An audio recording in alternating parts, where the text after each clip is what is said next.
4 দিন আগে সাইকেল জুতো রেখে তিস্তা ক্যানেলে ঝাঁপ দিয়েছিলেন এক ব্যক্তি।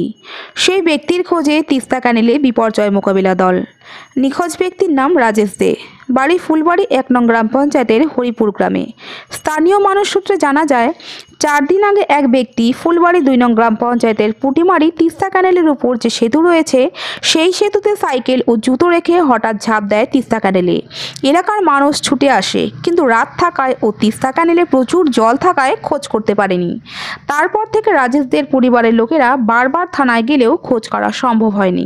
অবশেষে 4 দিন পর নিউ জলপাইগুড়ি থানার উদ্যোগে বিপর্যয় মোকাবিলা দল নামানো হলো তিস্তা ক্যানেলে রাজেশদের খোঁজে। এই বিষয়ে রাজেশদের ভাই জানায়, রাজেশ দে ইলেকট্রিক কাজ করত, সাইকেল নিয়ে কাজে যেত। 4 দিন আগে কাজ করে বাড়ি ফিরে আসার পর পারিবারিক অশান্তি হলে সে সাইকেল নিয়ে বাড়ি থেকে বের হয়ে যায়। রাত হয়ে গেলেও বাড়ি না আসায় খোঁজ করা শুরু হয়। পরে খবরের মাধ্যমে দেখতে পাই রাজেশের সেই সাইকেল। তারপর থেকে পুলিশের সাথে যোগাযোগ করার 4 দিন পর খোঁজ শুরু করলো সেই বিপর্যয় মোকাবিলা দল।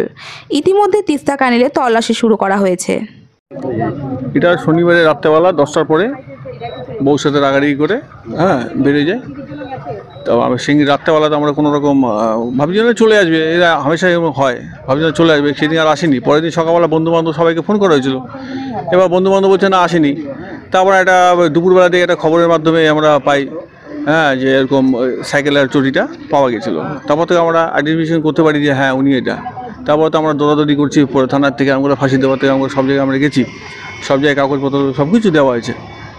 থানাও বলা হয়েছে, গতকালও গেছিলাম, বলে হ্যাঁ ডুবুরি নামে। তার আগে আমরা ডুবুরির কথা বলেছিলাম, ওরা বলছিল যে ঠিক আছে আমরা একটা ব্যবস্থা করতেছি। গতকাল বলাতে আজকে খোঁজ খবর চলছে। হ্যাঁ দেরি তো হয়ে গেলো। আমরা তো বারে বারে সবাইকে ফোন করা হয়েছে, মিডিয়ার মাধ্যমে ফোন করে থানায় বলা হয়েছিল, কিন্তু ওরা যতক্ষণ না নিচ্ছে আমাদের তো হাতের কিছু নেই। আমাদের চেষ্টা আমরা করে গেছি যাতে কী করে হয়, কী করে বেরিয়ে আসে, রিকভারি আমরা কী করে করতে পারি আমার নিজের দাদাকে, সেই ব্যবস্থাটা আমরা করেছিলাম। ছিল রাজেশ দে, ডাকনাম বাপি, পিটিয়ে কাজ করতো। না কাজে বেরোয়নি ও। রাত্রেবেলা তো কাজে না, বাড়িতে ঢুকেছিল। তারপরে একটু অশান্তি হয়, অশান্তি হওয়ার পরে ও বাড়ি থেকে বেরোয় যায়। সকাল থেকে আমরা বলছি তো আশেপাশে আছে।